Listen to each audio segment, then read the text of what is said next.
નમસ્કાર દર્શક મિત્રો, આપ જોઈ રહ્યા છો ગુજરાત સિક્યોર ન્યૂઝ। હવે જોઈએ અગત્યના સમાચાર। ઐતિહાસિક વોઠાનો લોકમેળો આપણી ધરોહર અને સંસ્કૃતિનો જીવંત ઉત્સવ આજે મારા મત વિસ્તાર ધોળકા તાલુકાના વોઠા ગામે સપ્ત નદીના કાંઠે ભરાતા ગુજરાતના સુપ્રસિદ્ધ વોઠાના લોકમેળાની મુલાકાત લેવાની તક મળી। મેળાની મજા માણવા ઉમટી પડેલા લોકસમૂહનો ઉત્સાહ અદ્ભુત અને આનંદદાયક રહ્યો। મેળામાં આવેલ વિવિધ રાઇડ્સ નિહાળી અને રોમાંચ અનુભવ્યો। સાથે વોઠા ગામે નદી કિનારે નવો વિસામો બનાવ્યો છે તેનું ઉદ્ઘાટન કરવાની પ્રસન્ન તક મળી। આ દરમિયાન વોઠા લોકમેળા કાર્યાલય ખાતે ગ્રામ પંચાયત દ્વારા આપેલ હાર્દિક સ્વાગત અને સન્માન માટે હૃદયપૂર્વક આભાર વ્યક્ત કરવામાં આવ્યો।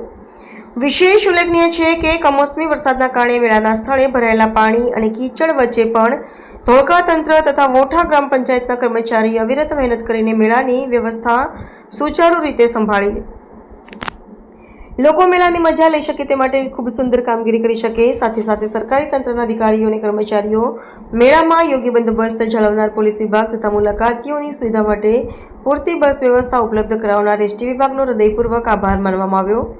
આ સઘળી વ્યવસ્થાઓને સફળતાપૂર્વક અમલી બનાવવા માટે સહકાર આપનાર ગુજરાત રાજ્યના માનનીય મુખ્યમંત્રી શ્રી ભૂપેન્દ્રભાઈ પટેલ સાહેબ અને નાયબ મુખ્યમંત્રી શ્રી હર્ષભાઈ સંઘવી સાહેબનો પણ હૃદયપૂર્વક આભાર વ્યક્ત કરવામાં આવ્યો। વોઠાનો મેળો આપણા ધોળકાની ઓળખ સમાન છે। આ મેળો માત્ર પરંપરાનો ઉત્સવ નથી, પરંતુ લોકોની એકતા, ભક્તિ અને સંસ્કૃતિ પ્રત્યેના પ્રેમનું જીવંત પ્રતીક છે। મુલાકાત દરમિયાન 58 ધોળકા વિધાનસભાના ભારતીય જનતા પાર્ટીના ધારાસભ્ય શ્રી કિરીટસિંહ ડાભી તથા ચૂંટાયેલા પ્રતિનિધિઓ તથા પદાધિકારીઓ અને સંગઠનના હોદ્દેદારો તથા કાર્યકર્તાઓ હાજર રહ્યા। તંત્રીય અહેવાલ મહેન્દ્રસિંહ ડાભી, ગુજરાત સિક્યોર ન્યૂઝ, ધોળકા।